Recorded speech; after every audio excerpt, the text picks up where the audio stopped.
Então, muito boa noite. Estamos a iniciar a 21ª sessão do Grupo de Trabalho Democracia, Cidadania e Inclusão Social. O Grupo de Trabalho é coordenado pelo Rui Martins, Vice-Presidente da PASC, Plataforma de Associações da Sociedade Civil, Casa da Cidadania. Como sabe, esta nova direção, que entretanto foi reeleita por unanimidade em abril, no dia 12 de abril deste ano, tem apostado muito na dinamização de 3 grupos de trabalho. Para além deste, temos o Grupo de Trabalho de Transição Climática e Energética, Mar e Território, e o Grupo de Trabalho Lusofonia e Relações Internacionais. Como também é sabido, podem confirmar toda essa informação no nosso sítio, na internet. Nós promovemos sessões praticamente todas as semanas, através destes 3 grupos de trabalho. Sessões essas que são gravadas e colocadas nas nossas plataformas. E obviamente que as sessões se realizam em forma de debate sobre assuntos que têm a ver mais diretamente com cada um desses 3 grupos de trabalho. Neste caso, o Grupo de Trabalho Democracia, Cidadania e Inclusão Social,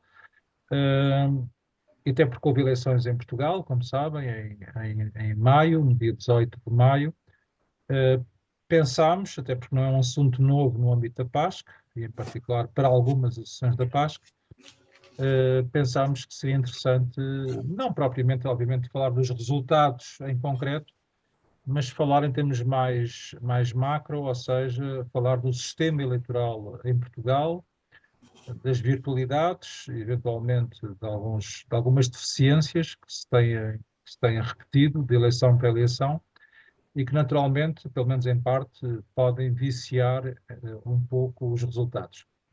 Como sempre, convidamos alguém qualificado nessa área, nesse assunto, e hoje temos connosco o Daniel Adrião, a quem agradecemos muito a sua presença, e eu passo a palavra ao Rui Martins, que irá apresentar o nosso convidado.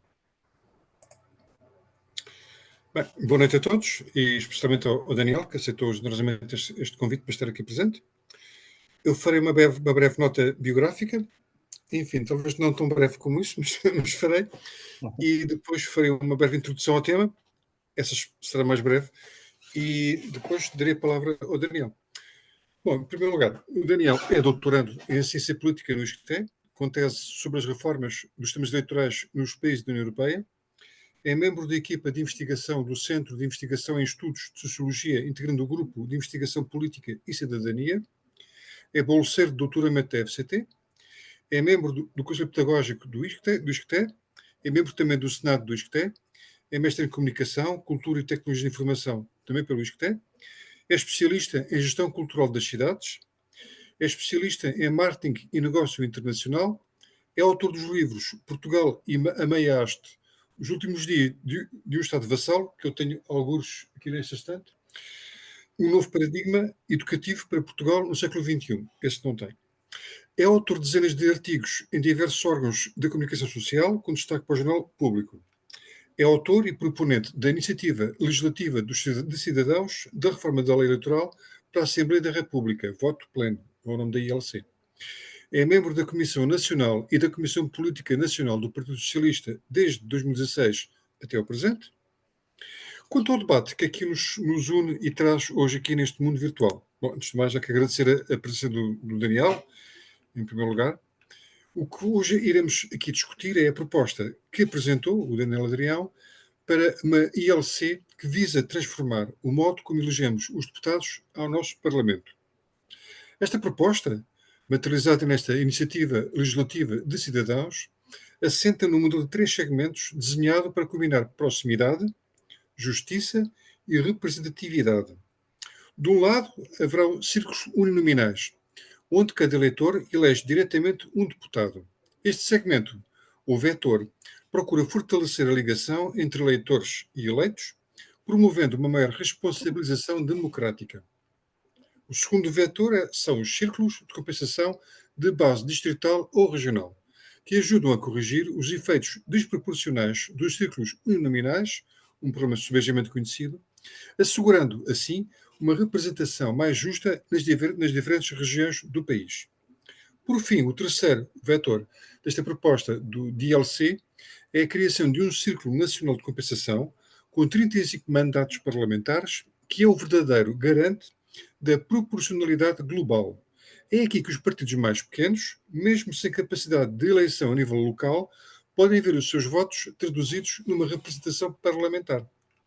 A proposta deste ILC pretende então equilibrar o sistema entre a eficácia da governação, que é um fator importante, a proximidade com os eleitores, entre eleitos e eleitores, e a pluralidade democrática. Portanto, não é apenas mudar a mecânica do voto, é mais renovar a relação com a política entre os eleitos e os eleitores. E damos início a este debate. Daniel, força. Olá, boa noite. Boa noite, Rui. Boa noite ao Epifânio e às outras pessoas que estão a assistir ao nosso debate. Obrigado pelo convite, que agradeço esta oportunidade para partilharmos, enfim, aqui algumas ideias sobre, enfim, o sistema eleitoral português e, em particular, as propostas de reforma do sistema eleitoral. Como o Rui teve a oportunidade de dizer, eu, enfim, sou promotor de uma das propostas para a reforma do sistema eleitoral português e de uma iniciativa legislativa de cidadãos com o objetivo, efetivamente, de alterarmos o sistema eleitoral. O sistema eleitoral português é um sistema que tem sido muito resiliente, praticamente não é alterado desde a sua criação, há mais de 50 anos. É, aliás, uma das primeiras leis da Assembleia Constituinte e, portanto, é um sistema que se mantém basicamente inalterado desde sempre. E, portanto, como em tudo, é preciso que, de facto, os sistemas políticos, e em particular os sistemas eleitorais, acompanhem também a evolução dos países, e isso, no caso português, não tem acontecido. Isso, aliás, é uma exceção no contexto europeu e até de alguma maneira no contexto mundial. É aqui uma apresentação, no fundo, que procurarei partilhar. Não sei se é possível, penso que está neste momento a... Sim, estamos a ver. Estão a ver? Pronto. E, portanto, isto é a apresentação do projeto de lei, portanto, foi apresentado na Assembleia da República por um conjunto de cidadãos. Portanto, as iniciativas legislativas de cidadãos precisam de um conjunto de 20.000 cidadãos, ser subscritas por um conjunto de 20.000 cidadãos para poderem, efetivamente, chegar a bom porto, ou pelo menos, quer dizer, serem consideradas no contexto parlamentar. Isso ainda não aconteceu, estamos, aliás, muito longe disso, mas é uma iniciativa que está disponibilizada e que pode ser acedida quer no site de petição pública, quer no site da Assembleia da República, no próprio site da Assembleia da República. E porquê? Porquê que há necessidade, de facto, de alterar a lei eleitoral? Porque, de facto, a democracia portuguesa, e quem faz a avaliação internacional da democracia portuguesa, porque há um conjunto de entidades que estão dedicadas a fazer a monitorização da qualidade da democracia portuguesa, e essas entidades, designadamente Varieties of Democracy, que é uma rede universitária que reúne muitas universidades no mundo e que tem sede na Suécia, no seu último relatório, fez um downgrade muito severo da democracia portuguesa, e a democracia portuguesa, que durante muitos anos, de facto, era considerada uma democracia liberal, portanto, que era um estatuto máximo em termos da qualidade da nossa democracia, e nós tínhamos esse estatuto desde há muitos, muitos anos, praticamente desde que saímos do PREC, portanto, desde 1976 que nós usávamos desse estatuto de democracia liberal, mas o que é facto é que na última avaliação deste instituto nós perdemos essa classificação, portanto houve um downgrade e passámos à condição de democracia eleitoral, portanto que é o segundo nível das democracias. E aqui vemos, no fundo, uma linha de tempo que mostra efetivamente a queda, o trambolhão que Portugal deu em 2023, em termos da qualidade da nossa democracia, que depois é medida por um conjunto de parâmetros, mas o que é facto é Mas, que Daniel, estes... permita-me a questão. Então, Sim. mas não houve nenhuma alteração a nível do sistema eleitoral em Portugal a que se deveu essa... Porque eles não analisam só o sistema eleitoral, analisam um conjunto de outras dimensões da democracia e da qualidade da democracia. E, portanto, há um conjunto de parâmetros que foram avaliados e que sofreram, de facto, um downgrade. Designadamente, é sempre uma matéria que tem sido o calcanhar daquilo da democracia portuguesa, é a falta de participação dos cidadãos. Designadamente, falta de associações como a vossa, não é? Da sociedade civil, e também os direitos eleitorais, porque, na verdade, os direitos eleitorais... esta avaliação também coincidiu com um período em que houve um aumento da abstenção.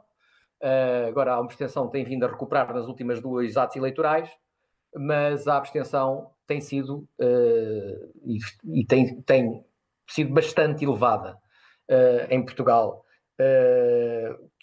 Agora, nas últimas 2 eleições, houve uma recuperação da participação eleitoral, que é positiva e que é benéfica, mas ainda assim a abstenção em Portugal continua a rondar os 40%, e portanto o que é ainda muito significativo, e chegou a ser mais do que 50%. E portanto essa é uma das razões que levou a este downgrade. Não sabemos se Portugal agora recuperará, porque em termos pelo menos da participação eleitoral ela melhorou, mas há um conjunto de outros indicadores que têm a ver com a qualidade da democracia, com a qualidade das instituições democráticas, que de facto é preciso olhar com um pouco mais de atenção para a avaliação que foi feita por estes cientistas. O ISCTE, por exemplo, faz parte desta rede.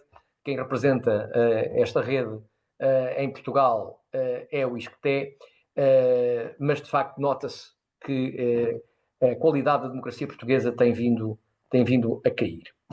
Eu, enfim, eu atribuo isso, mas isso sou eu, portanto só respondo por mim, não é essa a opinião, por exemplo, não está escrito neste relatório, mas eu acho que isso tem muito a ver com o facto de nós em Portugal termos menos direitos eleitorais que a generalidade dos cidadãos europeus. Porque, na verdade, nós em Portugal, isto, quer dizer, é como se nós fôssemos a um restaurante e em vez de termos uma emenda, um cardápio com todos os pratos que estão à nossa disposição descritos, tanto de peixe e de carne, apenas termos que escolher entre peixe, carne, vegetariano, vegano, sopa, fruta, e portanto não termos a possibilidade de escolher exatamente o prato, o tipo de alimento que queremos comer.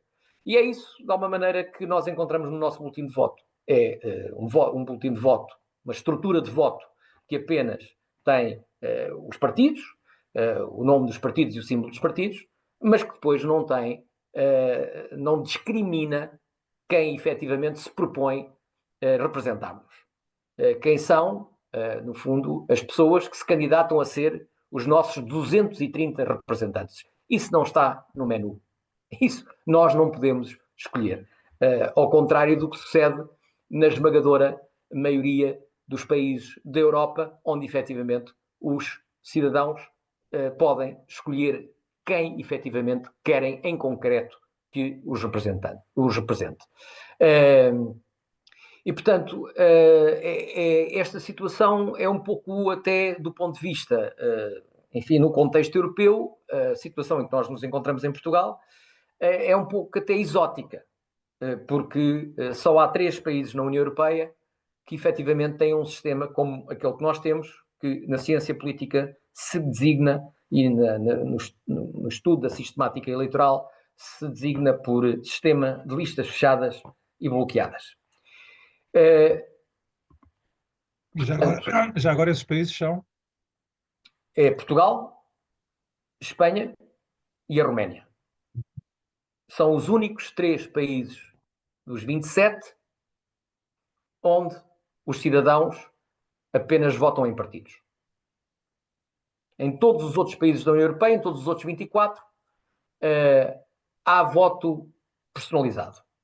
há voto nominal, com vários modelos possíveis, mas em todos eles, no boletim de voto, está inscrito o nome ou nomes dos candidatos. Portanto, só há 3 países, Portugal, Espanha e Roménia, onde isso não sucede.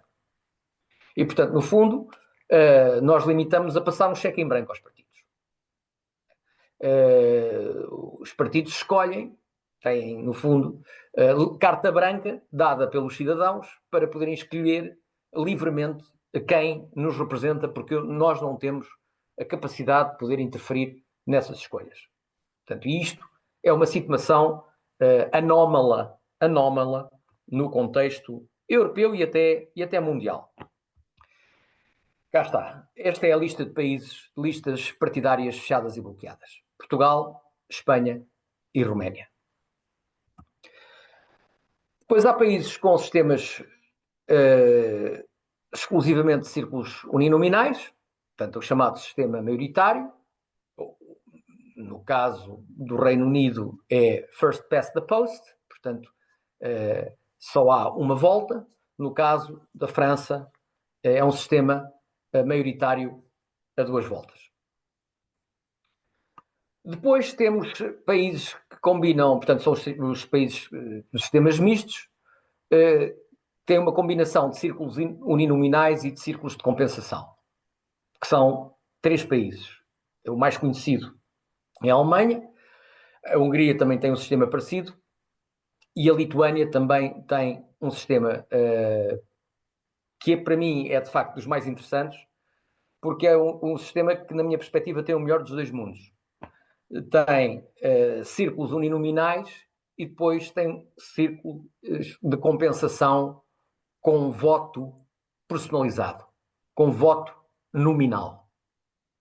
Portanto, aliás, é o único sistema na Europa que combina estas 2 circunstâncias, porque no caso da Alemanha e da Hungria, nas situações de círculos de compensação, só se pode votar no partido, vota-se nas pessoas apenas e exclusivamente nos círculos uninominais. No caso da Lituânia, não. Pode-se votar nas pessoas tanto nos círculos uninominais como nos círculos de compensação, onde o voto também é nominal. Este, por exemplo, é o boletim de voto da Alemanha. É um boletim de voto dividido em 2 partes. Numa estão os candidatos pelos círculos uninominais, e lá está. Pode-se ler ali os nomes dos candidatos que são propostos por cada um dos partidos. E depois, do outro lado do boletim de voto, na outra parte do boletim de voto, estão os partidos que concorrem às eleições.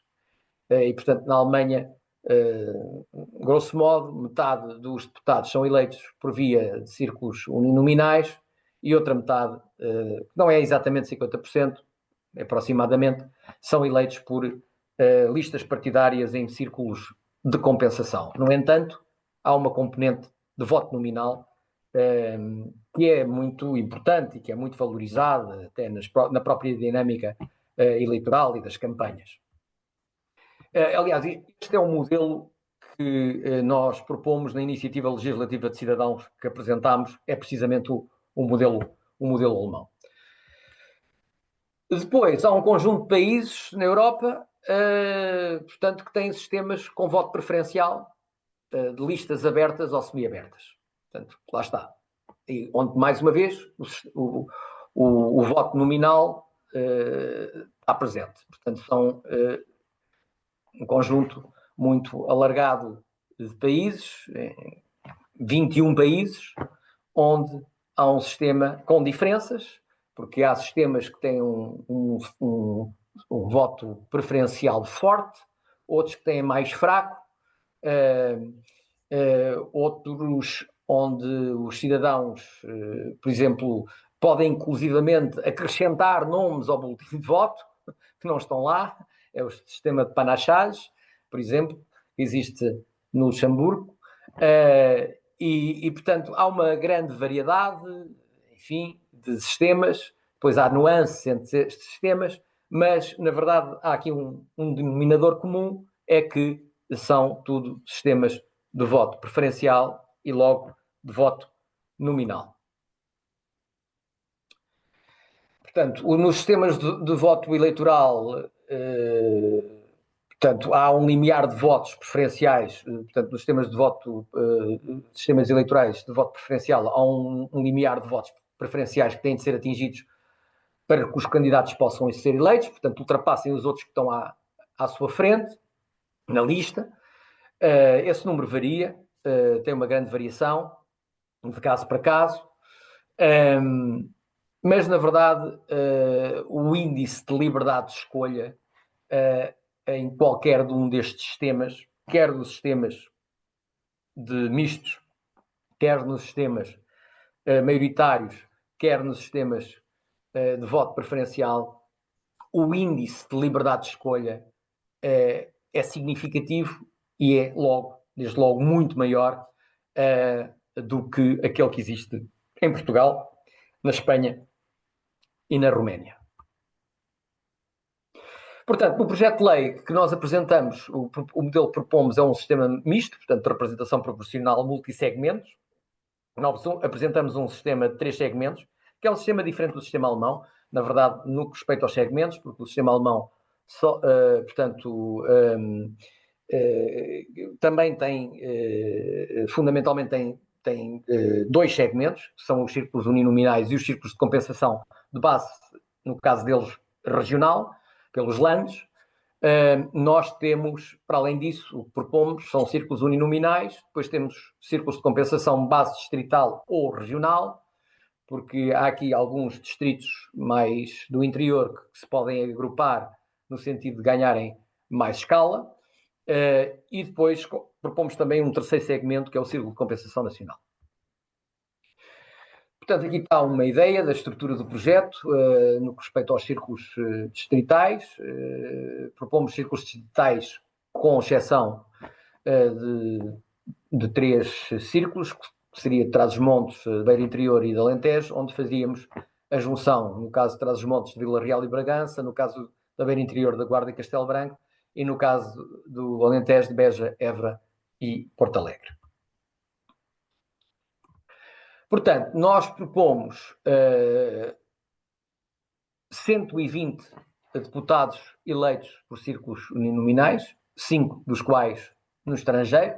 Propomos a criação de 5 círculos eleitorais no estrangeiro, 3 na Europa, um círculo eleitoral em França, para a eleição de um deputado em França, outro deputado eleito na Europa Central e outro no resto da Europa. Depois também propomos a eleição de 2 deputados no círculo de fora da Europa, um círculo da lusofonia, que juntaria os países lusófonos, e depois um para o resto do mundo.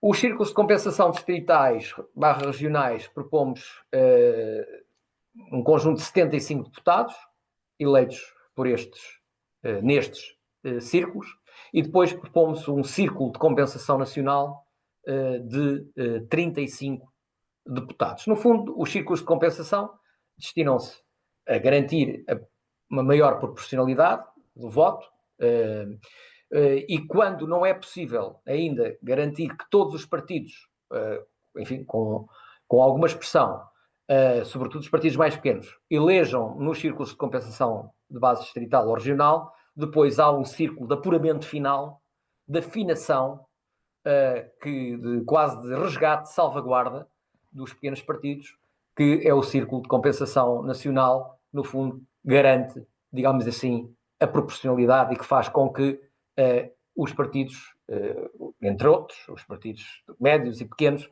possam depois eleger também no círculo de compensação nacional. Portanto, isto para dizer, temos 120 deputados, de acordo com a nossa proposta, eleitos em círculos uninominais e 110 deputados eleitos em círculos de compensação, quer no círculo de compensação de base distrital e regional, quer no círculo de compensação nacional. Portanto, quais são os grandes objetivos desta reforma que nós propomos? Todos os votos contam puramente mandados, portanto, deixa de haver esta situação em que uma parte muito significativa dos votos são desperdiçados, são mandados para o lixo, sobretudo nos círculos mais pequenos. Os votos nos partidos médios e pequenos acabam por não ter utilidade, como sabemos. Portanto, o facto, este nosso modelo resolve esse problema. Também permite que todos os eleitores votem em círculos uninominais, inclusivamente os da diáspora, que é uma coisa que, por exemplo, que nos diferencia relativamente ao projeto que foi apresentado pela SEDES, e garante que todos os eleitores sabem quem é o deputado que os representa na Assembleia da República. Porque, enfim, os 120 deputados, pelo menos esses nós sabemos, e, portanto, esses são eleitos pelos territórios, sempre eleitos por determinado território, e, portanto, as pessoas que votam naquele território, que são eleitores naquele território, sabem exatamente a pessoa que os representa na Assembleia da República e, naturalmente, podem exercer um escrutínio muito maior, podem exigir muito maior prestação de contas, porque sabem exatamente quem os representa. E, portanto, este sistema também permite que todos os eleitores tenham 2 votos e possam votar no seu partido, portanto, mantém-se a possibilidade do voto partidário, mas também podem votar na pessoa e podem, em muitos casos, não coincidir. Não é pouco. Podem votar na sua preferência partidária no círculo de compensação e depois podem votar noutra pessoa, até de outro partido, mas que, no fundo, lhes dê mais garantias e com o qual se identifiquem mais através dos círculos uninominais. Portanto, basicamente a apresentação é esta. Portanto, isto, em linhas gerais, é o modelo que nós defendemos, pelo qual eu me tenho batido há muitos anos, e que, de alguma maneira, se fosse aprovado, penso eu, contribuiria, estou convicto disso, para a melhoria da qualidade da democracia e para que Portugal pudesse ter uma avaliação mais positiva nos rankings internacionais.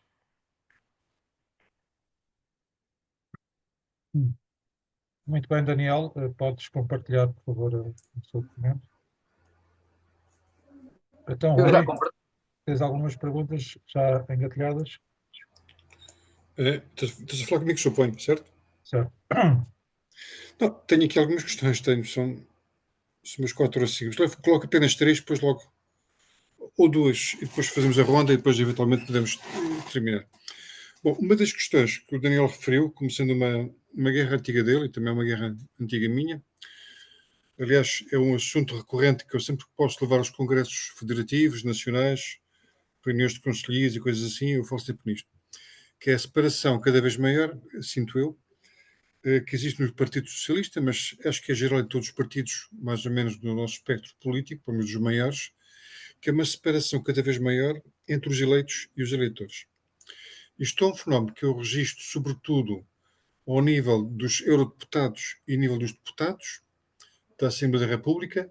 É um fenómeno que, quanto mais alto é o nível de representação, maior a distância entre a base da pirâmide e a dos píncaros. Já o contacto, por exemplo, com eleitos da Assembleia de Freguesia é muito mais intenso, fluido e fácil.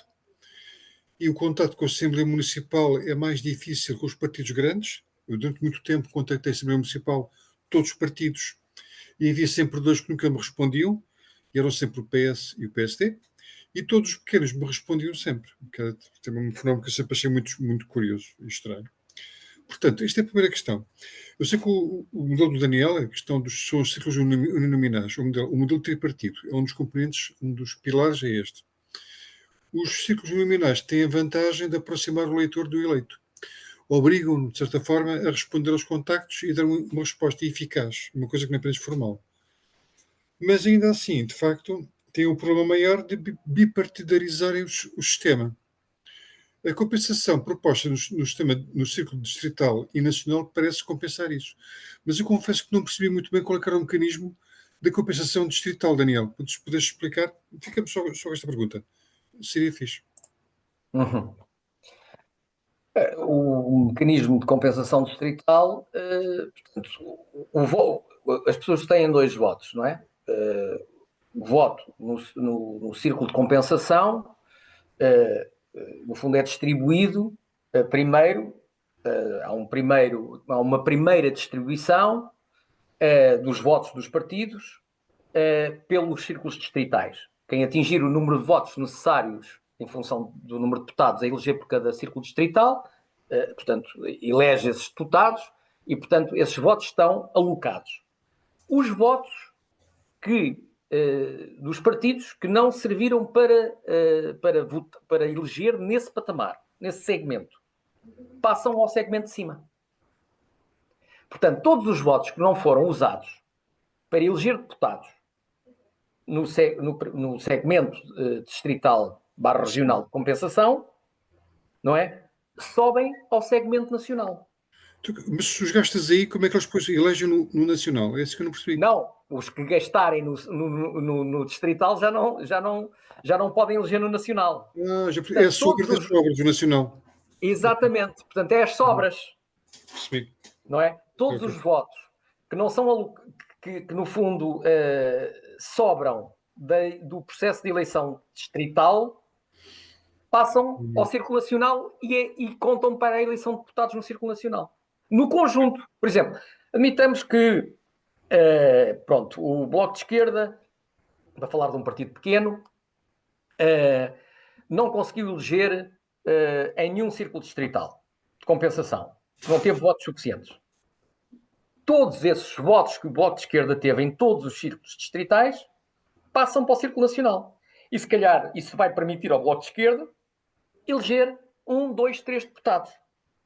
Porque o somatório de todos esses votos, por isso é que todos os votos contam neste sistema, todos os votos contam para o apuramento de mandatos, o somatório de todos os votos permite depois a eleição de deputados e garante uma maior proporcionalidade, que eu estou convencido que garante uma maior proporcionalidade que o sistema atual.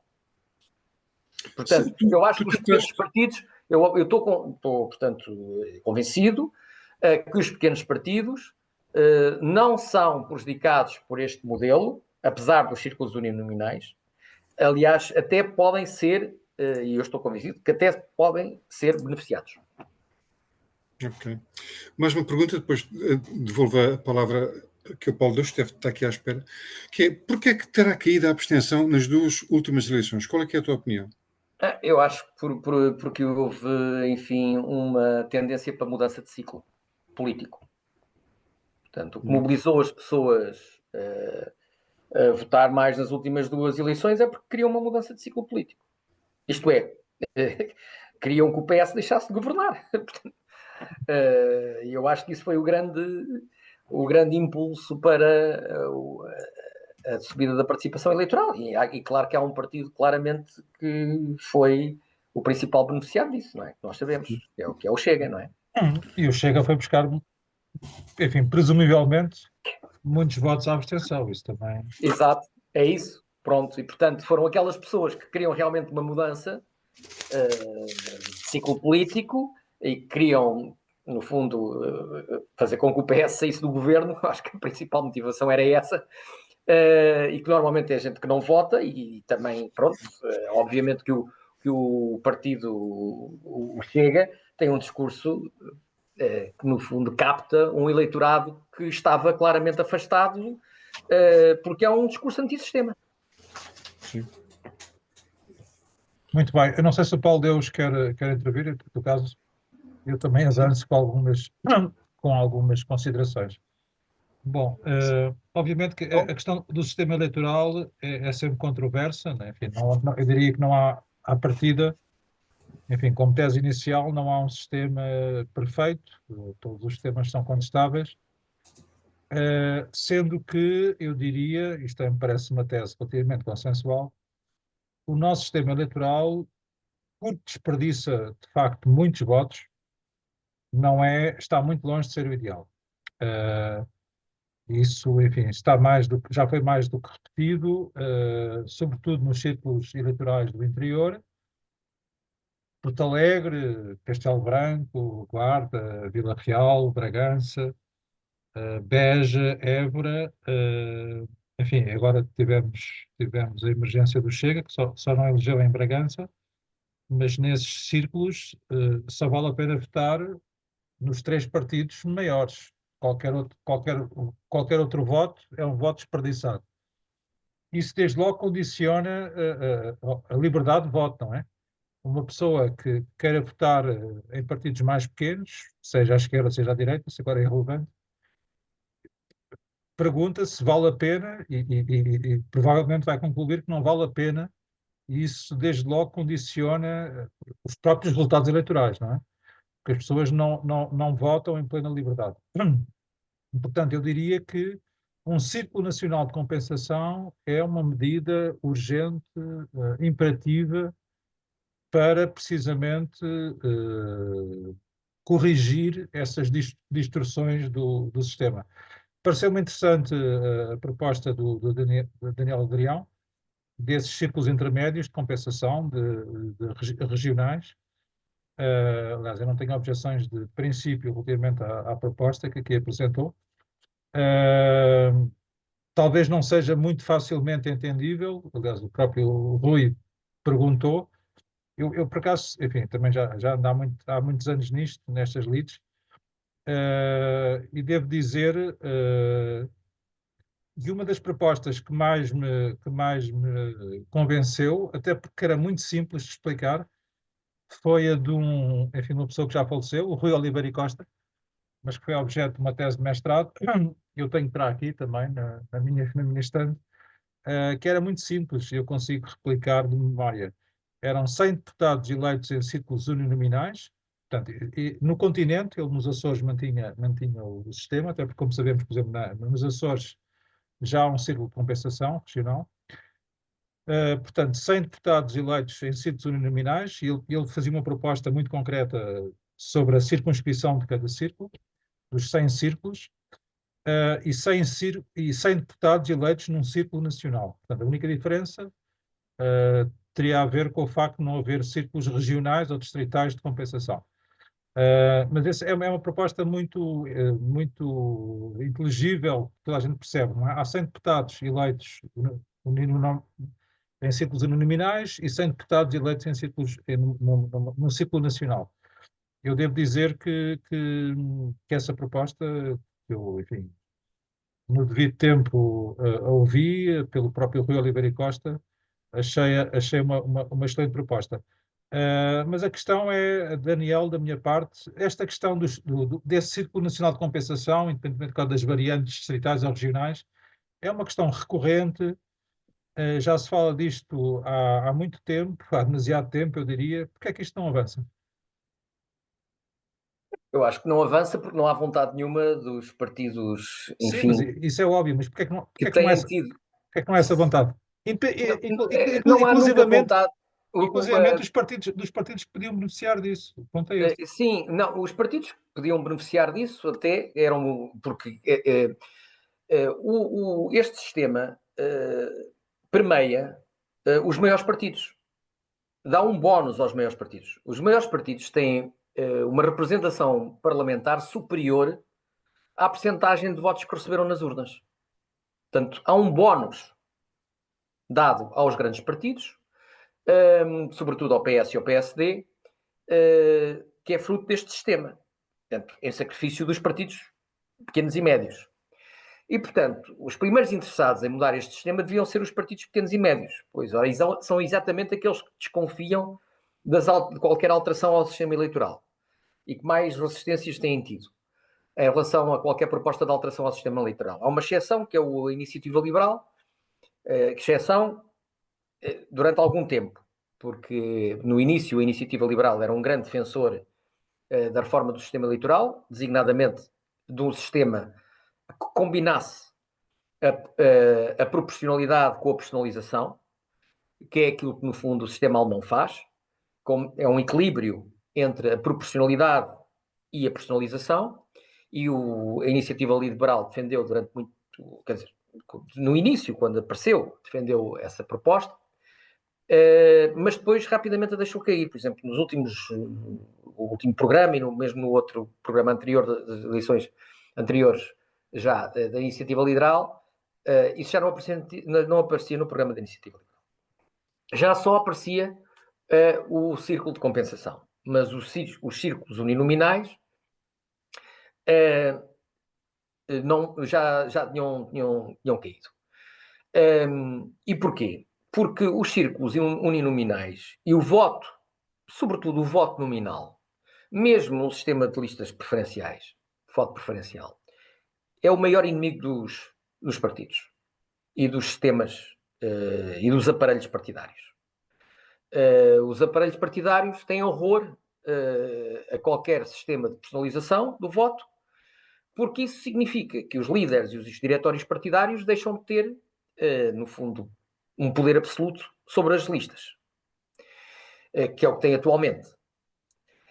Porque a partir do momento em que o eleitor ganha a capacidade, ganha o direito de poder escolher diretamente os seus representantes e, portanto, poder escolher as pessoas em concreto, o líder partidário perde o poder discricionário que hoje tem de poder escolher quem quer, muitas vezes não em função das qualidades dos deputados ou dos candidatos, não em função, enfim, do seu mérito, mas muito em função das lógicas de funcionamento dos aparelhos partidários e da fidelidade ao líder e, portanto, do facto da pessoa em causa ser, enfim, um bom cacique e, portanto, ter um sindicato de voto forte, que nas eleições internas é sempre uma coisa importantíssima para ganhar internamente o poder. E, portanto, o nosso sistema eleitoral, no fundo, permeia essa lógica.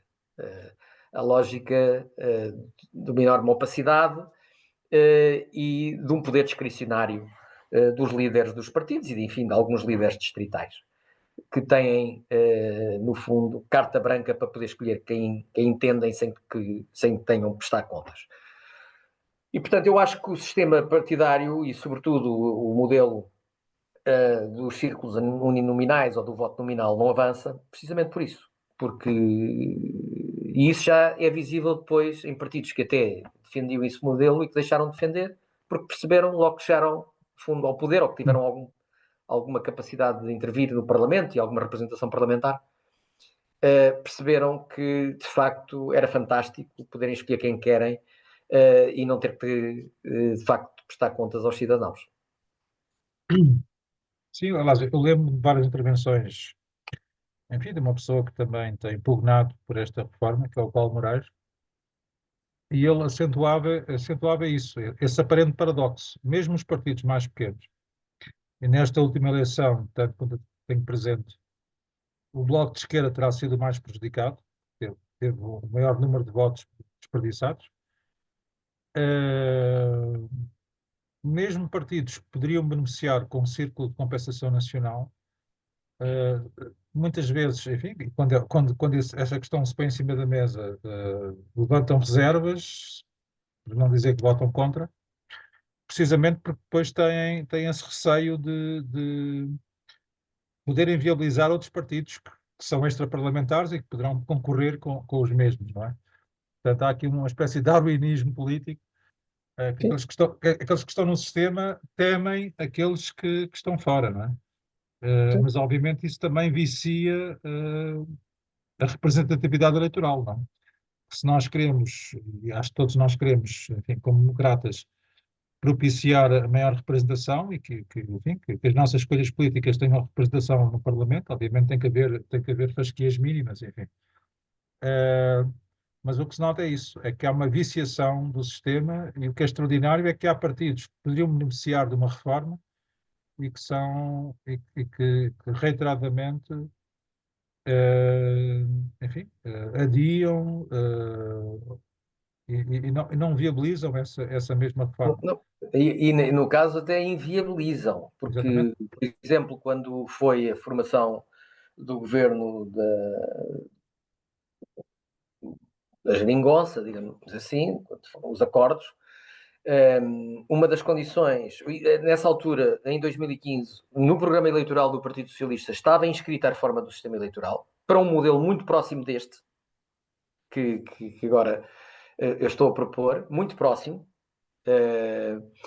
e o Bloco de Esquerda e o PCP puseram como condição para assinar os acordos de governo com o Partido Socialista que o Partido Socialista deixasse cair qualquer proposta de alteração da lei eleitoral. Já agora, Daniel, uma questão. Portanto, isto é uma reforma, parece muito sustentada, mas que tem, portanto, visa a reforma, a mudança do sistema eleitoral do país. E tem algumas propostas, enfim, todos sabemos que Daniel Daria é uma pessoa, enfim, uma figura conhecida, politicamente ativa, no Partido Socialista, é o caso, mas tem alguma proposta relativamente ao funcionamento interno dos partidos, ou acha que isso é intrusivo? Acha que isso devia estar em sede de lei nacional, ou... Já agora gostaria de ouvi-lo. Claro que sim, claro que sim. Aliás, enfim, eu julgo que gastei muitas das minhas energias e dos meus cartuchos políticos dentro do PS a propor reformas no modelo de democracia intrapartidária. Mas acha que o Estado deve ter deve ser imperativo no funcionamento interno dos partidos? Pois, essa é uma discussão que eu acho que vale a pena, se calhar, começar a ter, porque ela também verdadeiramente nunca foi feita em Portugal. Essa deve haver alterações à própria lei dos partidos. Porque, de facto, nós focamos-nos muito na forma da lei eleitoral para a Assembleia da República, mas há aqui uma questão montante que é muito importante e à qual nós não temos dado, de facto, a devida atenção nesse plano. Portanto, tem, dentro, nas discussões internas dentro dos partidos, e designadamente dentro do PS, sim, mas é mais em sede de revisão estatutária, não é? Mas nunca, em termos da alteração da lei dos partidos políticos, essa discussão nunca foi verdadeiramente feita. Não conheço nenhuma proposta de alteração da lei dos partidos. Precisamente nessa direção, tornar imperativo ou mandatório que os partidos, de facto, por exemplo, façam primárias para a escolha dos seus candidatos a deputados, ou a escolha dos seus candidatos a titulares cargos políticos, em geral. Não Até apenas porque dos deputados. recentemente, como sabe, houve uma experiência no LIVRE para as eleições europeias, não é? Tanto quanto eu me lembro. Aquilo não Sim. correu bem, não correu bem. Não correu bem a quem? À direção do LIVRE, não é? Pronto, está a ver. Essa é que é a questão. Pronto. Mas é que as primárias existem exatamente para isso, para que a coisa não corra bem às direções dos partidos. E por isso é que há tanta resistência, não é? Porque, ouça, se o modelo fosse perfeito, se nós partíssemos da premissa de que o modelo de funcionamento do sistema partidário era ótimo e que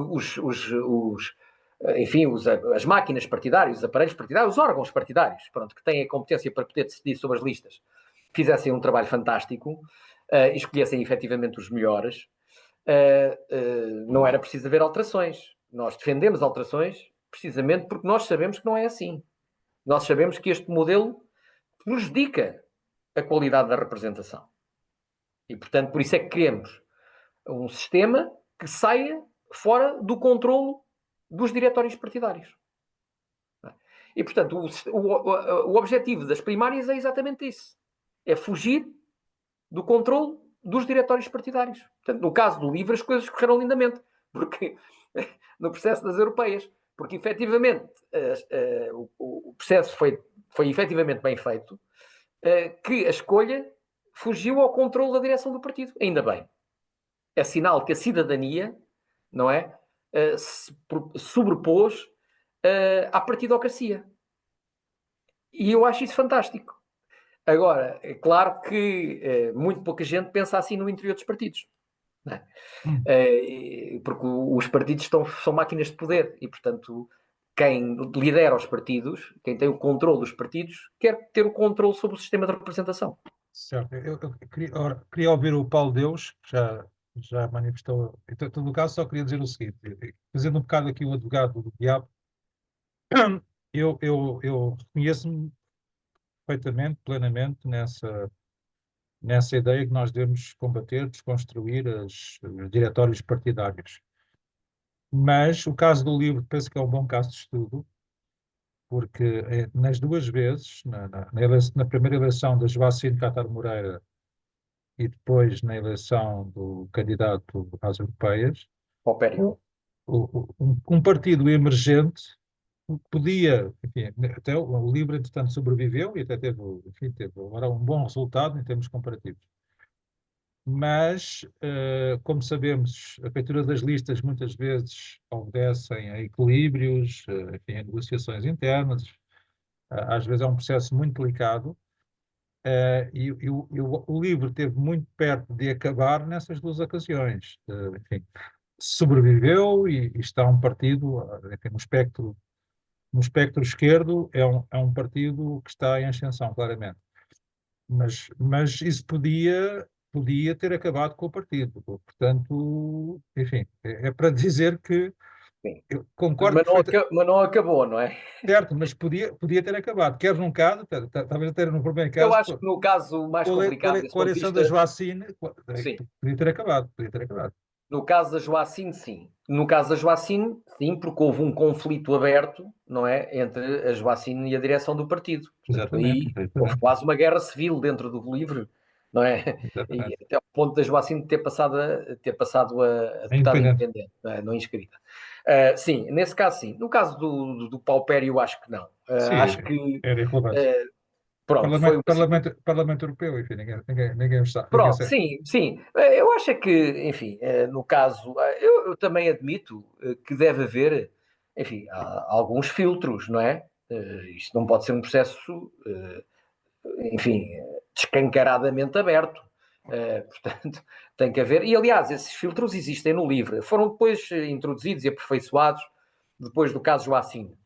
Mas já no caso, já quando a Joacine se candidatou e ganhou as primárias, eu conheço pessoas que se propuseram a ser candidatos pelo LIVRE e que foram chumbadas e que nem sequer tiveram a oportunidade de se apresentar a votos, porque não cumpriam um conjunto de critérios que eles definiam. Portanto, aquilo não é... Os aquilo requisitos mínimos. Os requisitos mínimos, sim, né? exatamente. Pronto, Exatamente. portanto, eles sempre fizeram filtragem. Para usar Sempre. uma expressão muito em voga agora. Exatamente. Portanto, eles sempre fizeram essa filtragem. Acho que agora apertaram um bocadinho mais a malha. Mas já no caso da Joacine, essa filtragem existia, não é? Pronto, mas ali foi uma situação que eu acho que é uma situação de facto correu excepcionalmente mal. Sim, sim, Foi. muito bem. Paulo Deus, peço desculpa por estamos aqui, esta conversa está muito interessante, estamos aqui entusiasmados na conversa, mas Paulo, por favor, a palavra é sua. Sim, eu tento. Boa noite, Daniel, um abraço. Boa noite, Paulo. Um Já não abraço. vi há muito tempo. Obrigado, Daniel, por todas as suas. Obrigado também, Renato e Rui. Eu estava aqui a conter-me com algumas questões, vamos lá ver se eu consigo ser claro. Primeiro aspecto, Daniel, colocar-lhe a questão que o Daniel falou em ciclo político. Eu acho que não. Acho que não, e é para o Daniel nos esclarecer a sua perspectiva.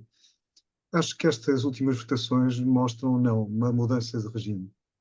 Acho que de político ou partidário apareceu uma figura que nós não simpatizamos, mas que vai captar precisamente o voto de protesto das pessoas. As pessoas até podem não gostar do Chega, mas perante aquilo com que nós todos temos estado a lutar contra, o vazio que se criou, o vácuo do Guterres, não, o vácuo do Guterres, estes vácuos, não é? São preenchidos pelas figuras mais extremistas, mais populistas, mais facilmente, com um discurso que mais facilmente é captado, como aconteceu no passado. E, portanto, dá uma sensação que não é apenas uma mudança de regime, de ciclo. Acho que o Partido Socialista foi extremamente penalizado, porque o Partido Socialista está extremamente fechado. E como está extremamente fechado, as pessoas passaram claramente do PS para o Chega. Naquelas regiões do Sul, é evidente, passaram para o PCP, depois para o PS, depois para o Chega e por aí fora. E a questão que eu lhe colocava é, precisamente por causa desta situação, as propostas do Daniel eu compreendo-as e fundamentou-as, eu só vou colocar esta questão que é, a mim preocupa-me a questão nacional, ou seja, claramente que na Constituição temos um voto nacional. Qualquer pessoa está a representar a nação. Pode ser de qualquer ponto do país, mas está a representar a nação. Isso é claro, e eu defendo isso. Daniel, a pergunta que eu lhe fazia é: qual é a vantagem que vê? Já afirmou a vantagem de fugir às lógicas da partidocracia, do poder dos partidos, que de facto é brutal. Mas qual é a vantagem em termos, por exemplo, uma votação nacional em que todos os votos contam sem qualquer complicação? Eu, em qualquer ponto do país ou do mundo, eu voto naquele partido e estou sempre a acumular, sempre a acumular. E depois veremos como é que isso é transformado em mandatos e em representação. Depois, as pessoas, obviamente que a população de um distrito, portanto, tem um conjunto de pessoas e, portanto, não há problema dos distritos ficarem prejudicados, porque a questão é nacional, portanto, não temos aqui que nos preocupar com isso. As pessoas daqueles distritos podem se candidatar, em princípio, e poderão. Portanto, porquê é que não temos, e é uma pergunta, porquê é que não temos um sistema muito simples, que é todos os votos contam num único círculo que é nacional, e depois temos todos os mecanismos que nós temos ao dispor para evitar este funil democrático. E também outra questão, Daniel, eu perfeitamente estou escandalizado com... nós não votamos em primeiro-ministros, há uma distorção clara na prática de campanha para votar em pessoas. Eu acho que a ênfase não deve ser pessoas, devem ser programas claros em que nós podemos votar nesses programas, e esses programas geram contratos eleitorais. E que seja quem for, tem que cumprir aquele contrato eleitoral, com direitos e deveres. E são ideias que devem estar em causa. E essas ideias fazem com que, por exemplo, senhores como o Trump não possam dizer que receberam os votos contra a imigração, mas depois utilizam também o mesmo voto para aquilo que não receberam de fora esse apoio, por exemplo, para fazer a sua relação com a Rússia, como faz. Portanto, ou seja, eu gostava que ficasse bem claro no sistema político e no sistema eleitoral que eu, eleitor, posso votar em ideias, em várias pessoas, mas que têm projetos e ideias, podem estar em listas abertas, preferenciais, e nós podemos, de facto, ter votos complexos.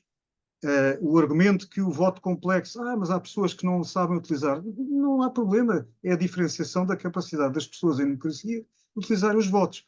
E então, eu tenho listas abertas, tenho de facto, posso ter primárias, posso ter muitas situações que me permitam que o sistema seja aberto, e depois, como muito bem disse o Renato, eu tenho que ter a mudança, tenho que ter uma mudança da democracia interna dos partidos, que é uma desgraça, como nós sabemos. A democracia interna dos partidos não tem regulação e não tem de facto, e não permite que haja de facto um fluir de decisões que emana das pessoas. Portanto, para finalizar, Daniel, a dúvida que eu lhe coloco é: perante a partidocracia, em que os partidos obviamente não vão querer mexer nas coisas e, portanto, não vão aceitar facilmente a sua proposta, como é que nós podemos criar situações em que depois não obriga a golpes de Estado, atitudes extremistas, quando os sistemas partidários começam a falhar e começam a entrar em situação tão desfasada das pessoas, que depois criam-se dinâmicas terríveis e que põem em causa todo o regime. Portanto, portanto eram estas as dúvidas. Isto não é fácil, mas eram as suas ideias sobre isto. Obrigado, Daniel. Muito bem, gratos, Paulo. Daniel, respostas então. Sim. Quer dizer, vamos cá ver. Este sistema que estamos a propor é perfeitamente compaginável com a Constituição. Portanto, não obriga a qualquer revisão constitucional. Essa revisão já foi feita em 97. Esse assunto está resolvido há muito tempo. Desde 1997 foi introduzida uma alteração na Constituição que permite os círculos nominais. Portanto, é essa a expressão que é usada na Constituição. E, portanto, este projeto já era para ter acontecido logo na sequência da revisão constitucional de 97. Estava tudo negociado entre o PS e o PSD para haver um entendimento para a reforma da lei eleitoral. Precisamente, o acordo era neste sentido, era no modelo alemão. Portanto, um sistema misto que combinasse a proporcionalidade com a personalização. O que falhou foi a grande divergência, a grande, que eu acho que é uma pequena divergência, mas que fizeram gigante, ao ponto de ter inviabilizado completamente esse pré-acordo que existia, teve a ver com o tamanho do Parlamento, a dimensão do Parlamento, teve a ver com a questão da redução do número de deputados. Porque o PSD queria reduzir o número de deputados e o PS não queria reduzir o número de deputados. E eu aí, de facto, aproximo mais dos argumentos do PS do que dos do PSD. Não é por ser do PS, porque eu muitas vezes divergi do PS, mas porque entendia que, de facto, para a introdução dos círculos uninominais, todos os mandatos são preciosos e, portanto, era fundamental termos 230 deputados para que se pudesse exatamente ter ali um equilíbrio entre os mandatos eleitos através dos círculos uninominais com os mandatos que garantiam a proporcionalidade por via dos círculos de compensação. Mas o PSD, na altura, fez fim-capé em relação à questão da redução do número de deputados e foi isso que inviabilizou o acordo, porque o acordo praticamente estava feito, tanto o PS como o PSD concordavam em relação à necessidade da reforma, no sentido de evoluirmos para um modelo, para um sistema misto tipo alemão. Eu acho que depois, quer dizer, isto há oportunidades que depois existem num determinado momento histórico e depois se perdem. E foi claramente isso que aconteceu aqui. Esteve à beira de acontecer. E teve porquê? E porquê é que a reforma do sistema eleitoral, de facto surgiu nessa altura? Surgiu precisamente por causa de um processo de abertura à sociedade que o Partido Socialista fez, precisamente com o Guterres, com os Estados Gerais. A reforma da lei eleitoral surge como uma proposta vinda da sociedade civil no diálogo que o PS teve com a sociedade civil no âmbito desse movimento dos Estados Gerais. Foram pessoas da academia, foram pessoas da sociedade civil, das associações, de diversas organizações ligadas à cidadania, que, no fundo, nos debates que se promoveram no âmbito dos Estados Gerais, chamaram a atenção para a necessidade da reforma da lei eleitoral no sentido de ela dar mais liberdade de escolha aos cidadãos e de poder permitir que efetivamente os cidadãos pudessem escolher diretamente os seus deputados e os seus representantes. E depois isso foi um compromisso que o Guterres assumiu, precisamente no âmbito dos Estados Gerais, muito por pressão da sociedade civil.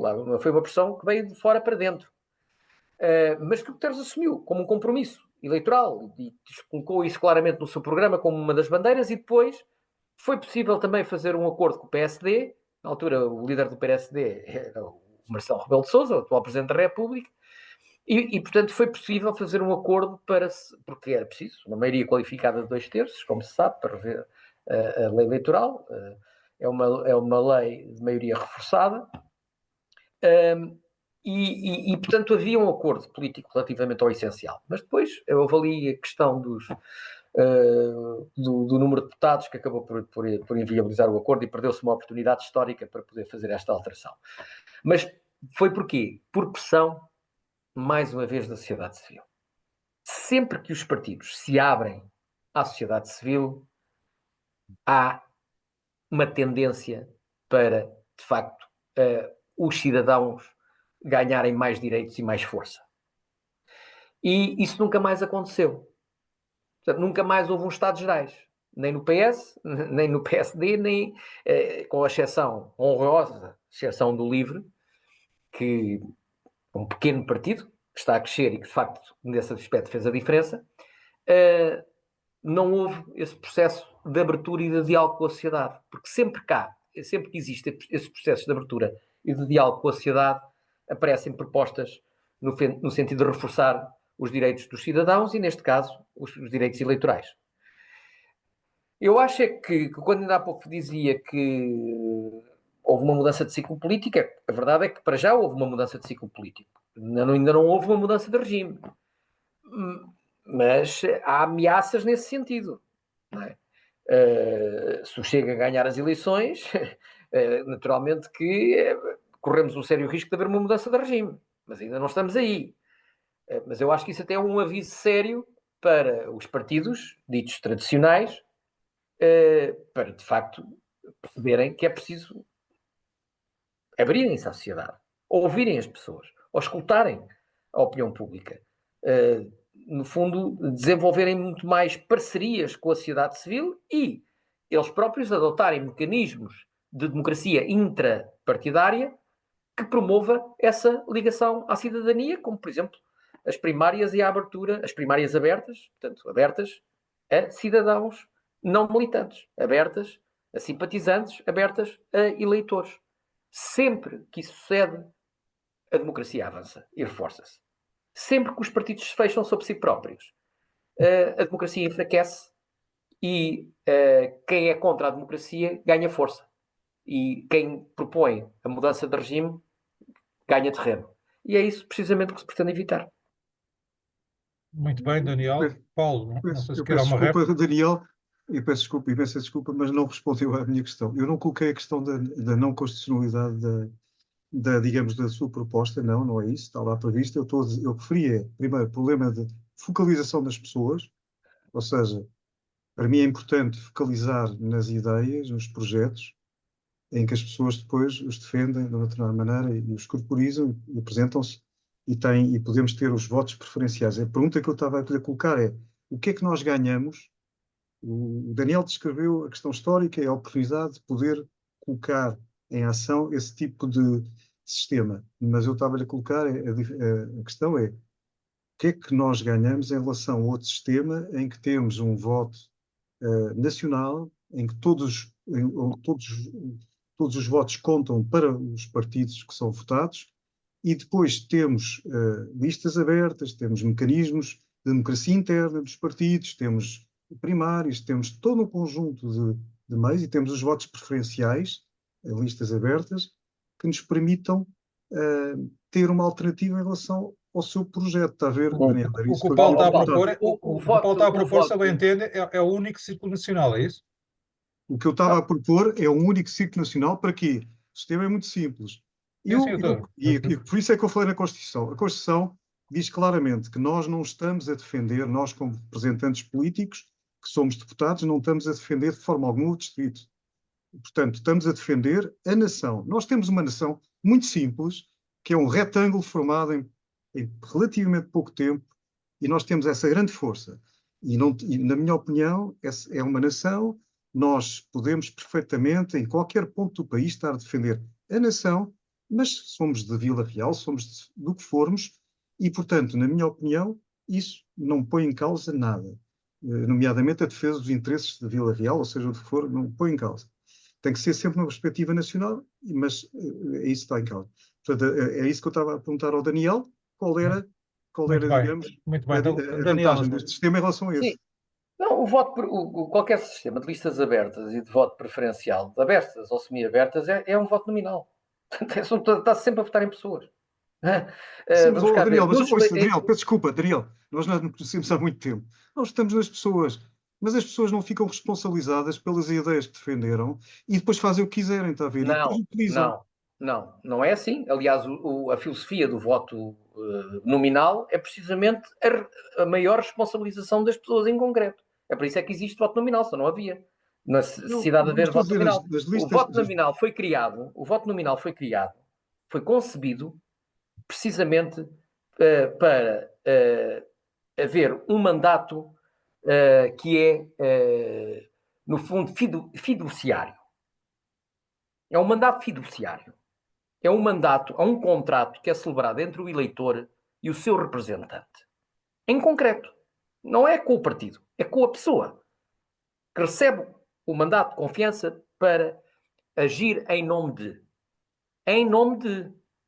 Por isso é que se designam os políticos como atores políticos. Um político não age em seu nome. Age em nome das pessoas que lhe conferiram um mandato. Por isso é que é um ator. Tem um mandato de representação. E, portanto, isso só se consegue, de facto, quando há voto nominal. seja pelo sistema de listas abertas com voto preferencial, seja pelo sistema de círculos uninominais. Mas é um contrato que é estabelecido entre o eleito e o eleitor, e em que o eleitor não cumpre a sua vontade pessoal, cumpre a vontade daquele Mas, que lhe Daniel, confere o mandato. mas quando esse contrato é ostensivamente quebrado, o que é que defende?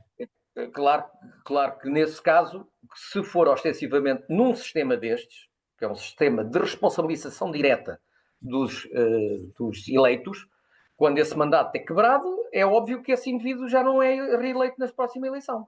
Pois, porque são as próximas eleições é que Mas, isso Daniel, isso não é só um pode ser problema. tirado Nós ali. temos que ter, Daniel, ouça, nós temos que ter entre o momento da Paulo, eleição. nós estamos em divergência relativamente a esta matéria há muito tempo, não é hoje que vamos chegar a acordo. Daniel, mas isso não impede que possamos discutir os quatro sobre Claro, isso. claro, Mal nós, Daniel. claro. Então Mas é melhor não temos discutir tudo. visões Daniel, filosóficas. entre Nós eleições, temos visões eu recuso-me filosóficas a aceitar um diferentes sistema. relativamente ao sistema de representação.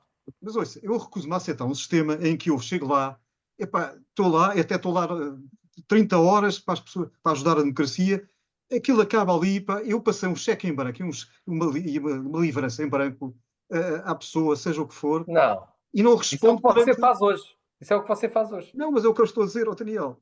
A penalização que me está a dizer é no final do mandato. Eu quero é que haja um controle ao longo do tempo e ao longo do mandato para que aquele contrato seja cumprido.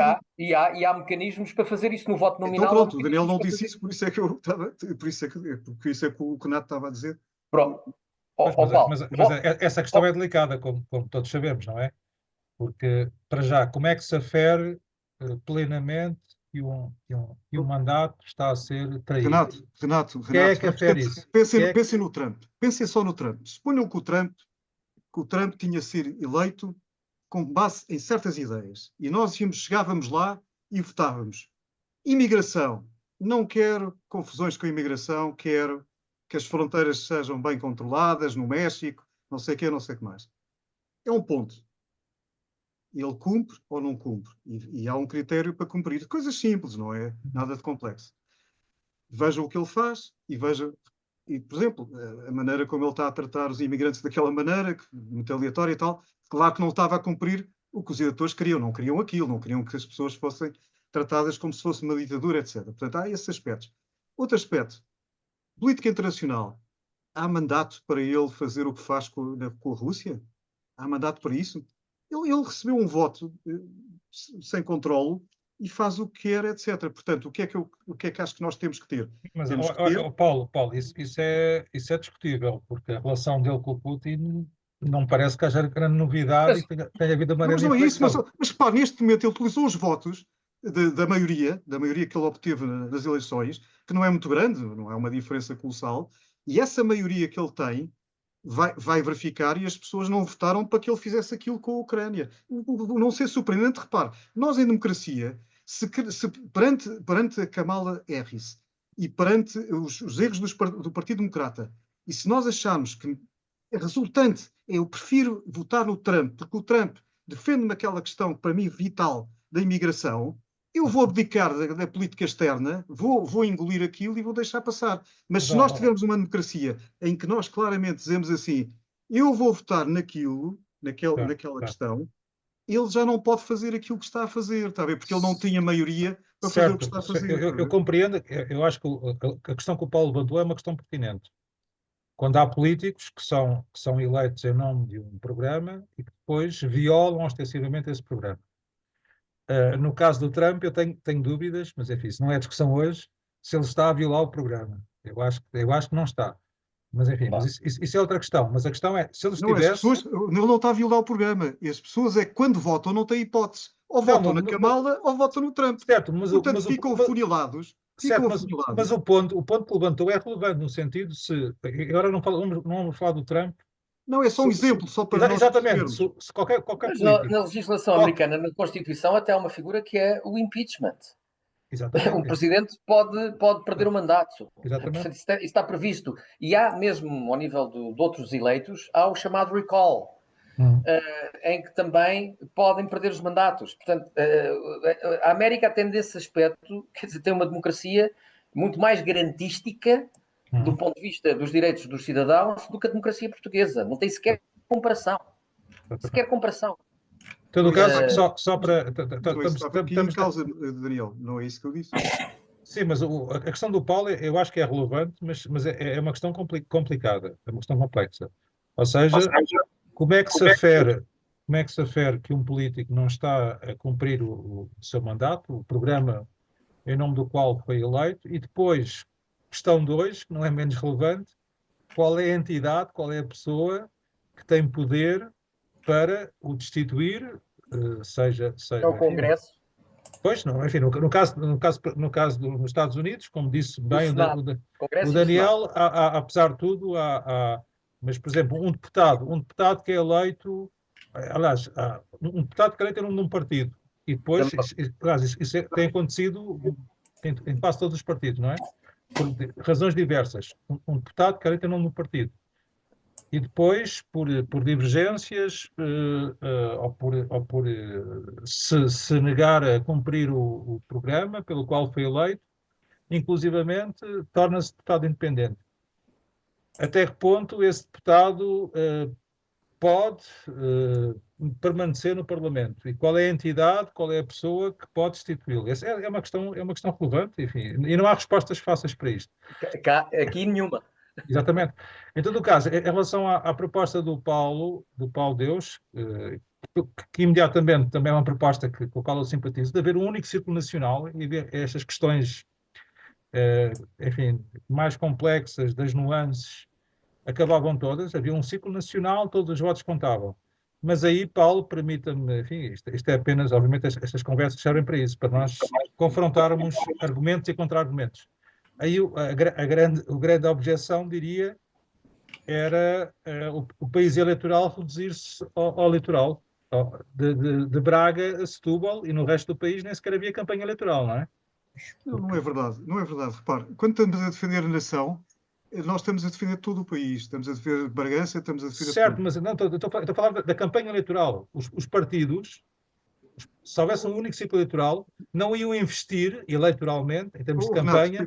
Renato, peço desculpa interromper, mas diga-me assim, neste momento as campanhas eleitorais são reduzidas a uma pessoa, é um galo que está para ali, o Costa, ou não sei o quê, está ali, pá, as pessoas focam-se numa pessoa, epá, a pessoa é a pessoa, não, as ideias nem são muito profundas, e, portanto, esse problema, comparado com este tipo de situação que nós vivemos com os mídia e com a forma como a democracia é funilada, percebe o que eu quero dizer, Renato?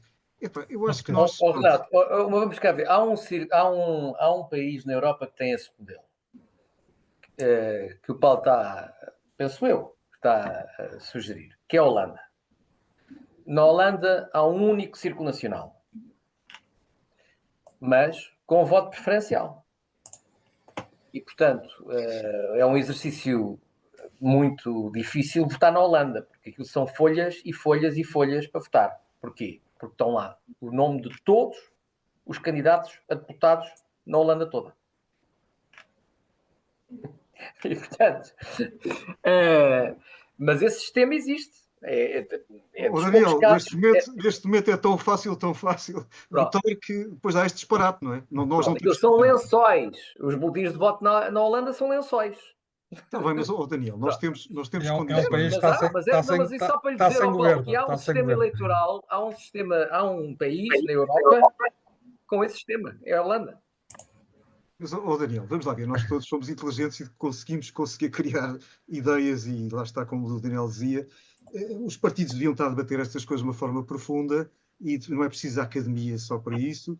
E nós podíamos, com certeza... Mas a academia ajuda. A academia ajuda, mas não é preciso só a academia para isso. Ajuda a academia, porque a academia é o estudo dos sistemas. E, portanto, é preciso conhecer eu estou a dizer que não é preciso só a academia para isso. Eu estou a dizer que os partidos podem ter, e o Daniel também defendeu isso, eu também defendo, realmente os gabinetes de estudos e os estados gerais. Sim. E tudo isso funcionam, né? E podem discutir essas questões e podemos criar soluções. O que eu estava a introduzir aqui eram elementos que eu acho que são pertinentes para a reflexão e que não têm respostas fáceis, obviamente, mas têm respostas. E nós podemos criar sistemas pragmáticos. e simples em relação às situações. Era isso que eu estava a querer referir, Daniel. E para Muito tentar bem, muito bem, complementar. Paulo. Estamos aqui mesmo na reta final da nossa Claro. sessão e vamos dar a palavra final ao Daniel. Daniel, uma última palavra sobre este debate e, e já agora, enfim, uma última questão da minha parte. Quais são as suas reais expectativas quanto à mudança do sistema eleitoral? Acha que não vale a pena pensar nisso ou que, enfim, continuamos a batalhar por isso, mas não há grandes expectativas? Eu também, se tivesse completamente descrente nessa possibilidade, não tinha avançado com esta iniciativa legislativa de cidadãos, mas estou muito cético, estou muito cético. Acho que vai ser muito difícil. Acho que para já, desde logo, vai ser muito difícil que a iniciativa legislativa de cidadãos tenha eficácia, isto é, que reúna as 20.000 assinaturas para poder obrigar, entre aspas, os partidos a discutirem este tema na Assembleia da República. Isto não é uma iniciativa legislativa de cidadãos, não é uma petição. Tem muito mais força jurídica e política do que uma mera petição. É um instrumento que obriga os partidos a outro tipo de compromisso que uma petição não obriga, portanto, obriga que o assunto seja discutido em sede de comissão várias vezes, os promotores da iniciativa legislativa sejam chamados, os grupos parlamentares tenham que emitir pareceres fundamentados sobre a iniciativa legislativa de cidadãos, depois haja um conjunto depois de reuniões, seja chamada a academia, seja chamados outros players. Portanto, é um processo muito mais sério, muito mais profundo, muito mais complexo do que uma petição. Por isso é que são precisas 20.000 assinaturas. Mas isto, no fundo, é um poder enorme que os cidadãos têm e que nesse aspecto poucos países têm esta possibilidade dos cidadãos poderem apresentar projetos de lei diretamente, praticamente em pé de igualdade com os partidos políticos, com assento parlamentar. E, portanto, nós fazemos ainda muito pouco uso disso. Mas, de facto, isto é um instrumento, desse ponto de vista, muito poderoso. Penso que, aliás, é um instrumento da cidadania mais poderoso que existe e que a esmagadora maioria das pessoas desconhece. Mas eu acho que se, em tese, por quase absurdo, se conseguisse reunir as 20.000 assinaturas para levar esta iniciativa legislativa de cidadãos ter eficácia, isto é, ter que ser discutida, analisada pelos partidos políticos, eu acho que nós tínhamos aqui uma janela de oportunidade. Acho que podia haver aqui, enfim, uma possibilidade, apesar de remota, de se poder, de facto, mexer na lei eleitoral. Acho que se não houver a capacidade de levar esta ou outra iniciativa legislativa de cidadãos à Assembleia da República, portanto, reunir as mais de 20.000 assinaturas, acho que vai ser muito difícil, porque por iniciativa dos partidos já se percebeu que este assunto não será discutido. Só se os cidadãos obrigarem os partidos a discuti-lo. E isso só se faz através de uma iniciativa legislativa de cidadãos, esta ou outra. E, portanto, eu acho é que, enfim, mesmo quem não concorda em absoluto com o modelo que está a ser proposto, deve aderir a esta iniciativa de cidadãos e deve ajudar a que ela tenha eficácia, porque pelo menos tem garantido que vai haver debate e que vai haver discussão sobre o tema. Porque a proposta pode ser alterada durante o processo de debate e discussão. Isso é perfeitamente razoável e é, aliás, muito natural que viesse a acontecer. Que do debate que existisse depois na comissão, no caso, isto seria na primeira comissão, e das propostas que fossem sendo apresentadas pelos partidos políticos, a proposta que agora existe iria, de certeza absoluta, sofrer alterações. E, portanto, isto é um ponto de partida. Agora, é uma oportunidade para se discutir o tema e para obrigar os partidos a fazerem uma discussão que eles para já não querem fazer. E eu acho que a grande vantagem desta iniciativa legislativa de cidadãos e a grande, enfim, virtuosidade desta iniciativa legislativa de cidadãos, se ela tiver algum, é de facto isso. É obrigar os partidos a discutirem um tema que não querem discutir.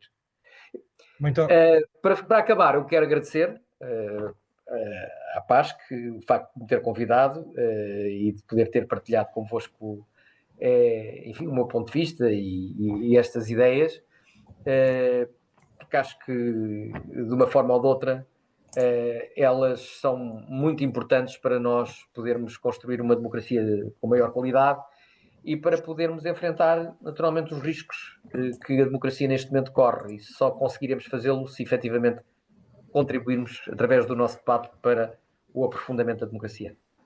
muito obrigado, Daniel Adrião, em nome da PASC, e agradeço naturalmente também ao Rui Martins, vice-presidente, coordenador deste grupo de trabalho, Democracia, Cidadania e Inclusão Social, e aliás foi o Rui Martins que sugeriu o seu nome, e embora o fez, foi uma sessão muito interessante, e eu retenho essa sua ideia, até pela sua experiência. Quanto mais os partidos se abrem à sociedade civil, mais fortalecida fica a própria democracia, o que aliás tem tudo a ver com o nosso lema na PASC, que aparece aqui no roll-up atrás de mim. Quanto mais forte for a sociedade civil, mais forte será o próprio país, naturalmente a democracia. E, portanto, fica essa ideia e vamos então terminar o nosso debate.